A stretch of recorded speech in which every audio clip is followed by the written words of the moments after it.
Hi எல்லாருக்கும். இந்த வீடியோவில் ராகி அடை எப்படி பண்ணணும் தான் சொல்லி தர போகிறேன். இந்த வீடியோவை எண்டு வரைக்கும் மறக்காமல் பாருங்கள். அதுக்கு ஃபஸ்ட்டு ஒரு நல்ல பெரிய கிண்ணமாக ஒரு பவுல் மாதிரி ஏதாவது ஒன்று பெருசாக எடுத்துக்கோங்க. பிசையறதுக்கு நல்லா வாட்டமாக இருக்கணும். அதில் ஃபஸ்ட்டு ஒரு சின்ன கிண்ணம் அளவுக்கு முருங்கைக்கீரை ஆட் பண்ணிக்கிறேன். சேம் அதே கிண்ணம் அளவுக்கு ராகி மாவும் ஆட் பண்ணிக்கிறேன். இதில் இப்போ நம்ம என்ன ஆட் பண்ண போகிறோம்னா, குட்டி குட்டியாக கட் பண்ண வெங்காயம், குட்டி குட்டியாக கட் பண்ண பச்சை மிளகா மீடியம் சைஸு, வெங்காயமும் சின்னதாக எடுத்துக்கோங்க. ஏன்னா நம்ம பண்ண போகிறது குட்டி குவான்டிட்டி தான். நீங்கள் இன்னும் பெரிய ஃபேமிலியாக இருக்கீங்கன்னா இதுவே டபுள் அமௌண்ட் ட்ரிபிள் அமௌண்ட்டாக கூட எடுத்துக்கலாம். இது எல்லாமே ஆட் பண்ணிட்ட அப்புறம் நல்லா கையை வச்சு ஒரு பிசைஞ்சு கொடுத்துருங்க. அந்த வெங்காயம் பச்சை மிளகாய் எல்லாமே சேர்த்து நல்லா ஒரு அந்த கீரையோட நல்லா ஒரு பிசைஞ்சு கொடுத்துருங்க. அது எல்லாமே நல்ல ஒரு மிக்ஸ் கொடுத்துருங்க. ஃபஸ்ட்டு இந்த டைமில் என்ன பண்ணிவிடுங்க, ஒரு டம்ளர் அளவுக்கு சுடு தண்ணி மட்டும் வச்சுக்கோங்க. சுடு தண்ணி நல்லா கொதிக்க வச்சு ரெடி பண்ணி வச்சுக்கோங்க. நெக்ஸ்ட்டு ஸ்டெப்பாக என்ன பண்ண போகிறோன்னா, உப்பு ஆட் பண்ணிக்க போகிறோம். உப்பு வந்து தேவையான அளவு தான். நீங்கள் உப்பு வந்து எவ்வளோ குவான்டிட்டி எடுக்கிறீங்களோ அதை பொறுத்து நீங்கள் ஆட் பண்ணிக்கோங்க. நான் வந்து தேவையான அளவு ஆட் பண்ணிக்கிட்டேன். உப்பை ஆட் பண்ண அப்புறம் நல்லா அதையும் ஒரு மிக்ஸ் கொடுத்துருங்க. நல்லா பிசைஞ்சு கொடுங்க. தண்ணி வந்து இதில் பார்த்து ஆட் பண்ணணும். ஏன்னா வந்து வெங்காயத்தோட ஈரப்பதம் லைட்டாக இருக்கும். ஸோ அதை பொறுத்து ஆட் பண்ணிக்கணும். அதுக்கு முன்னாடி நல்ல ஒரு பிசைஞ்சு கொடுத்துருங்க. அந்த மாவு வெங்காயம் கீரை எல்லாமே சேர்த்து பிசைஞ்சு கொடுங்க. இல்லை நீங்கள் கருவேப்பிலை கூட ஆட் பண்ணிக்கலாம். இதில் காரமே வந்து பச்சை மிளகா தான் காரத்துக்கு. நீங்கள் வந்து நல்லா ஸ்பைஸியாக அது வேணும் அப்படின்னா இன்னும் ஒரு 2 பச்சை மிளகா கூட ஆட் பண்ணிக்கலாம். நான் வந்து கம்மியாகவே சாப்பிடுவேன் காரம் அப்படின்றனால ஒரு சின்ன சைஸ் பச்சை மிளகா ஆட் பண்ணியிருக்கேன். இப்போ இதில் என்ன பண்ண போகிறோன்னா, சுடு தண்ணி ஆட் பண்ண போகிறோம். இதில் நான் ஒரு மிஸ்டேக் பண்ணிவிட்டேன். என்னென்னா, ரொம்ப எடுத்த உடனே அதிகமாக ஊற்றிட்டேன் சுடு தண்ணி. பட் நீங்கள் அப்படி ஊற்றாதீங்க. கொஞ்சமாக ஊற்றி கலரி இது பண்ணுங்கள். ஏன்னா வந்து இது கையில் நல்லா உருண்டை பிடிக்க வரணும், தட்ட வரணும். அதே மாதிரி தட்டும் போது அது எடுத்து அந்த தவாவில் போடுற அளவுக்கு நல்லா கொஞ்சம் திக்காக இருக்கணும். நான் வந்து என்ன பண்ணிட்டேன், கொஞ்சம் ரொம்ப தண்ணியாக கலக்கிட்டேன். ஸோ வந்து நீங்கள் சுடு தண்ணி ஊற்றும் போது பார்த்து கொஞ்சமாக கலரி ஊற்றுங்க. நான் அதுக்கப்புறம் மாவு போட்டு மேனேஜ் பண்ணி அந்த பதத்தை கொண்டு வந்துட்டேன். இந்த வீடியோ பார்த்தாலே தெரியும், அது ஒரு மாதிரி ரொம்ப கொஞ்சம் தண்ணியாக ரொம்ப ஒட்டுற ஸ்டேஜ் மாதிரி இருக்குது. ஓரளவுக்கு கொஞ்சம் ஒட்டாமல் நல்லா கையில் உருண்டை பிடிக்க வரணும். அதே மாதிரி தட்டிட்டு அதை எடுக்க கொஞ்சம் ஈஸியாக வரணும். அந்த மாதிரி ஒரு கன்சிஸ்டன்சியில் தான் நீங்கள் இது பண்ணணும். நான் எடுத்த உடனே ரொம்ப தண்ணியை கொட்டிட்டனால ஒரு மாதிரி ரொம்ப பேஸ்ட் ஆகிடுச்சு. ஸோ நீங்கள் ஊற்றும் போது பார்த்து பொறுமையாக கொஞ்சமாக ஊற்றிட்டு கலக்கி பாருங்கள் கரெக்டாக இருக்கா இந்த கன்சிஸ்டன்சி, இல்லைனா இன்னும் ஊற்றணுமான்னு பொறுத்து அந்த மாதிரி நீங்கள் ஊற்றிக்கோங்க. என்ன மாதிரி எடுத்த உடனே ஊற்றிடாதீங்க. நெக்ஸ்ட்டு வந்து என்ன பண்ணணும்னா, நீங்கள் எதில் அந்த அடையை வந்து தட்டி போட போகிறீங்களோ அந்த மாதிரி ஒரு நல்ல ஒரு நான்ஸ்டிக் பேனோ இல்லைனா வந்து இந்த மாதிரி இரும்பு தவா இருக்கும் இல்லையா, தோசை ஊற்றுற தவா, அந்த மாதிரி கூட நீங்கள் எடுத்துக்கலாம். அதில் எடுத்துகிட்டு ஒரு 2 டேபிள் ஸ்பூன் ஆயில் மட்டும் விட்டுருங்க. எண்ணெய் நல்லா ஒரு 2 டேபிள் ஸ்பூன் விட்டு நல்லா அது காயணும். இந்த தோசை தவா வந்து ஈஸியாக வந்து காஞ்சிடும். ரொம்ப சீக்கிரத்துலேயே செம்மையாக சூடாகிடும்.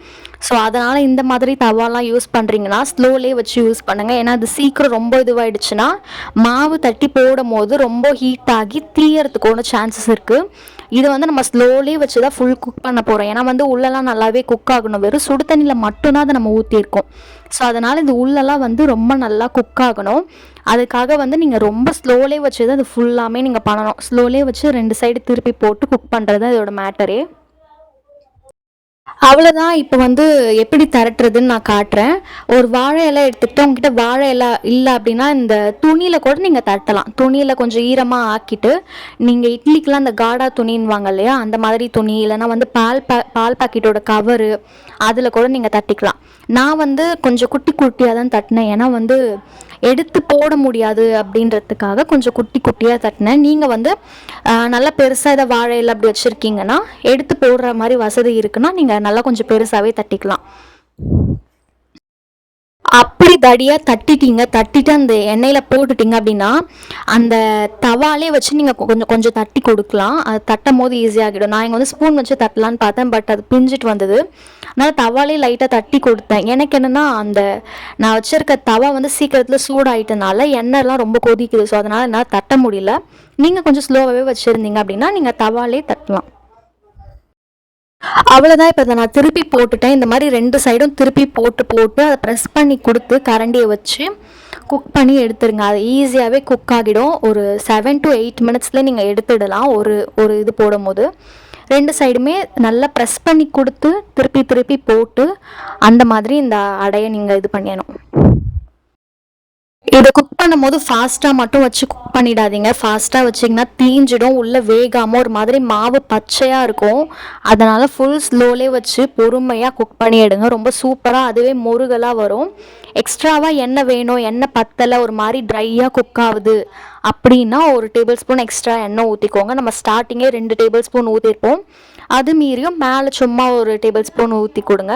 சின்ன பசங்களுக்குலாம் கொடுக்குறீங்கன்னா அதில் நீங்கள் நெய் கூட விடலாம், இல்லைன்னா நல்லெண்ணெய் கூட போட்டு 2 சைடுமே சுடலாம். இப்போ வந்து நெக்ஸ்ட்டு தட்டுறேன். நெக்ஸ்ட்டுமே அது மாதிரி நெக்ஸ்ட் நான் தட்டும் போது என்ன பண்ணேன், வாழை இலையில் கொஞ்சம் எண்ணெய் அப்ளை பண்ணிக்கிட்டேன். ஃபஸ்ட்டு நான் அதை பண்ணலை, செகண்ட் டைம் பண்ணும்போது வாழை இலையில் எண்ணெய் அப்ளை பண்ணி அதை உருண்டை பிடிச்சி தட்டினேன். இதையுமே நீங்கள் இன்னும் நல்லா ரவுண்டு ஷேப் வேணும் அப்படின்னா நீங்கள் ரவுண்டு ஷேப்பில் கூட அழகாக தட்டி அந்த தவாலை எடுத்து போடலாம்.